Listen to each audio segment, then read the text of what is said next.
ધોરાજીમાં આવેલા એકમાત્ર સ્મશાન ગૃહ કૈલાસધામમાં મોટા પાયે ભ્રષ્ટાચારના આક્ષેપો તે સામે આવ્યા।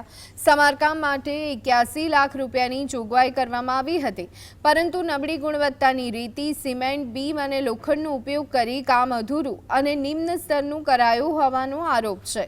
સ્વયં ભાજપના વરિષ્ઠ આગેવાન જયસુખ ઠીસિયાએ દાવો કર્યો છે કે કામ નબળું થયું છે। પાલિકાના ભાજપના સદસ્યએ પણ ચીફ ઓફિસર અને ઉચ્ચ અધિકારીઓને રજૂઆત કરી હતી, છતાં કોન્ટ્રાક્ટરે તેને અવગણી છે। પૂર્વ ધારાસભ્ય લલિત વસોયાએ પણ તપાસની માંગ કરી છે। આ મામલે સ્થાનિક સ્તરે કોન્ટ્રાક્ટર રાજની ચર્ચાએ જોર પકડ્યું છે।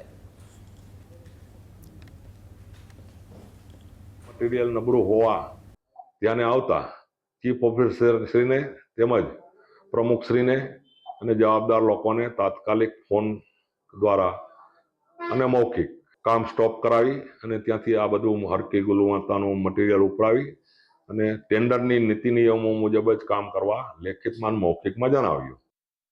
ત્યાં ચેકિંગ કરવા ગયો એટલે મને રૂબરૂ જોવા મળ્યું કે રેતીની જગ્યાએ રેતીમાં અત્યંત માટી હતી। બેલા જોયા તો બેલામાં ખાડા ખબડા હતા। બનાવેલો પિલોર હતો તો પિલોરમાં હાથ લગાડતા જ પિલોર ખરી પડતો હતો। બીજી વાત કરીએ તો આજે જાગૃત નાગરિક તરીકે સ્મશાનમાં ભ્રષ્ટાચાર થયો છે નહીં, હું પોતે આક્ષેપ કરું છું, પણ મારી સાથે સાથે ધોરાજીના ભારતીય જનતા પાર્ટીના વરિષ્ઠ આગેવાન એ પણ સ્વીકારે છે કે નહીં, ધોરાજીના સ્મશાનમાં મોટા પાયે ભ્રષ્ટાચાર